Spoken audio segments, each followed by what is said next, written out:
Hey everyone, welcome back to commerce की नगरी। Commerce की नगरी का चैनल और प्लेटफॉर्म है जहां आपको मिलते हैं solution of accountancy chapter wise. तो हमारा जो चैप्टर चल रहा है वो चल रहा है कैश बुक। आज हम पढ़ने वाले हैं डबल कॉलम कैश बुक। तो देखिए, सबसे पहले हम इसका परफॉर्म बनाएंगे डबल कॉलम कैश बुक का। यहां लिखेंगे डबल कॉलम कैश बुक। इसका नाम डबल कॉलम इसलिए हमारे पास इसके अंदर दो कॉलम है, एक कैश एंड एक बैंक। क्वेश्चन है हमारे पास 8 का B, date, particulars, voucher number, ledger folio, cash and bank. ये हमारी debit side, date, particulars, voucher number, ledger folio, cash and bank. ये हमारी क्रेडिट साइड। अब हमारे पास इस क्वेश्चन के अंदर ईयर गिवन है 2016, मंथ है जून। हम अपनी कैश बुक मंथली बेसिस पे बनाते हैं और कैश बुक के अंदर हमारे पास सिर्फ कैश ट्रांजैक्शन होगा। जितना भी रिसिप्ट है वो डेबिट साइड, जितनी पेमेंट है वो क्रेडिट साइड। यार हम लिखेंगे 2016 जून। 1 जून को हमारे पास कैश बैलेंस है, कैश इन हैंड 800 और बैंक में ओवरड्राफ्ट है। बैंक ओवरड्राफ्ट का मतलब है हमारे पास कि हमारा बैंक अकाउंट माइनस में है। तो सबसे पहले यहां लिखेंगे टू बैलेंस डॉट डाउन, कैश में डाल देंगे 800। क्रेडिट वाली साइड भी ईयर लिखेंगे 2016 जून। 1 जून को हमारे पास बैंक का जो बैलेंस है वो माइनस में है, तो लिखेंगे बाय बैलेंस ब्रॉट डाउन। अगर हमारा बैंक अकाउंट प्लस में होता तो हम डेबिट वाली साइड लिखते, लेकिन इसने हमें बताया ओवरड्राफ्ट है। ओवरड्राफ्ट क्या देता है, कभी कभी क्रेडिट बैलेंस भी क्या देता है, तो इसका मतलब हम क्रेडिट वाली साइड लिखेंगे। हमारा बैंक अकाउंट माइनस में है, ये हमारे पास 5700। 7 जून को कहता है receive a cheque from Bharti. Bharti का चेक रिसीव हुआ 7 तारीख को, 7 जून को। अब हम जब भी कैश बुक बनाएंगे हमारे पास कोई भी चेक रिसीव होता है, all receipt debit side, all payment credit side. तो हमें देखना पड़ता है कि अबाउट द चेक क्वेश्चन के अंदर कोई इंफॉर्मेशन है या नहीं है।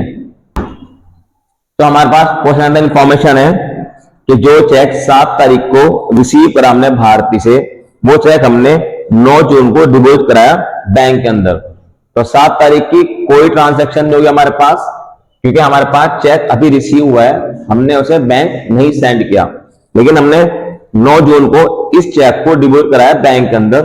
क्या लिखेंगे 9 तारीख को टू चेक इन हैंड। जो हमारे पास चेक आया था भारती से 3250 का, ये चेक हमने 9 जून को बैंक के अंदर डिपॉजिट कराया।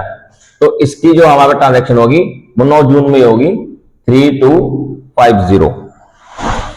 अब 12 जून को ये कहता है paid to Bhavna by cheque. हमने भावना को चेक के थ्रू पेड किया। भावना को क्यों पेड किया, हो सकता है हमने भावना से कोई सामान परचेस किया उधार पे और वो पेमेंट हमने अब की है। तो जब हम चेक के थ्रू पेमेंट करेंगे तो हमारे पास बैंक कम होगा, और जब चेक के थ्रू पेमेंट रिसीव करेंगे तो हमारे पास बैंक बढ़ेगा। अगर हमारे पास कोई इंफॉर्मेशन नहीं होती किसी भी एक्सपेंसेस की तो हम कैश में मान के चलते हैं। अगर हमारे पास कोई इंफॉर्मेशन होती किसी भी इनकम की तो भी हम कैश में मान के चलते हैं कि हमारे पास कैश बढ़ेगा और कैश कम होगा। लेकिन अगर हमारे पास वो कहता है चेक के थ्रू पेमेंट करी या चेक के थ्रू पेमेंट रिसीव करी, तो हमारे पास वो सारी ट्रांजेक्शन बैंक के अंदर होगी। तो 12 जून को मैंने चेक पेड करा भावना को, तो मैं लिखेंगे बाय भावना। हमने भावना को चेक पेड करा 2425। 15 जून को उसने इंफॉर्मेशन दी भारती का चेक डिसऑनर हो गया। डिसऑनर का मतलब है उसका चेक बाउंस हो गया।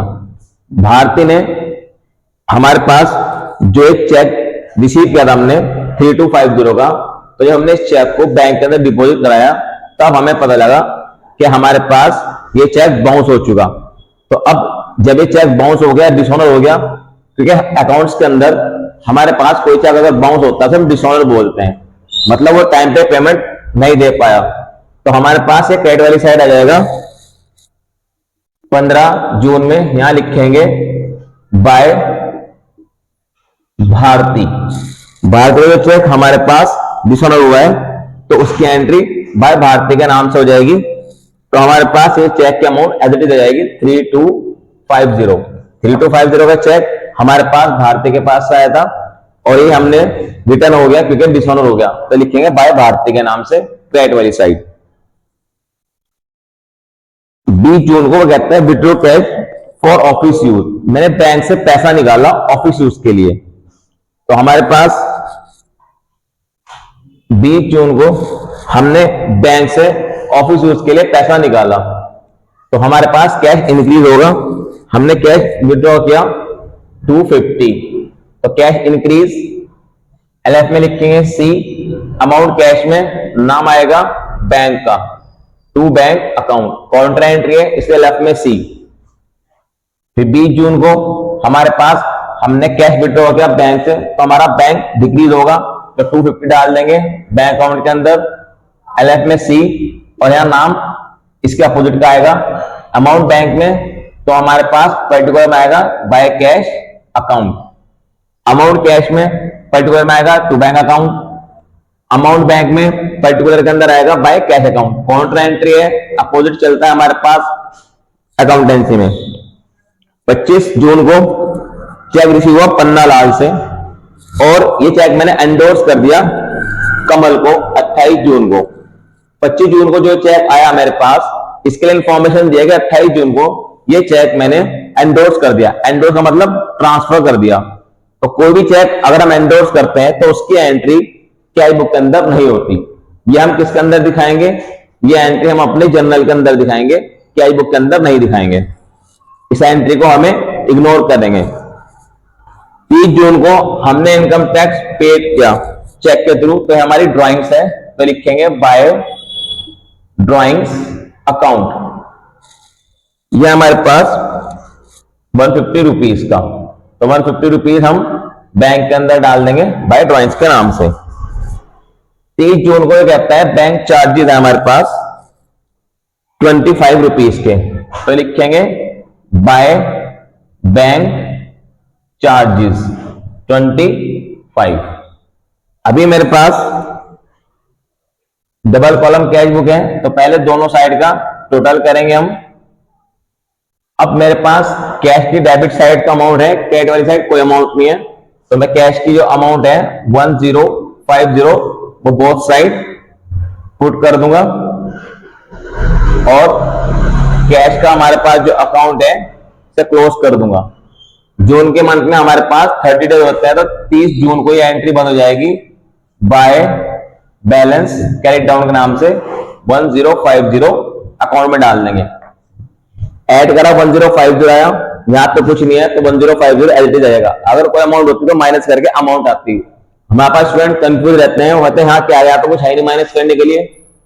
अगर हमारे पास यहाँ पे कुछ नहीं है माइनस करने के लिए तो जीरो समझेंगे, तो 1050 में जीरो माइनस करेंगे तो 1050 आएगा। तो हमारे पास कैश अकाउंट का जो बैलेंस बचा वो बचा 1050।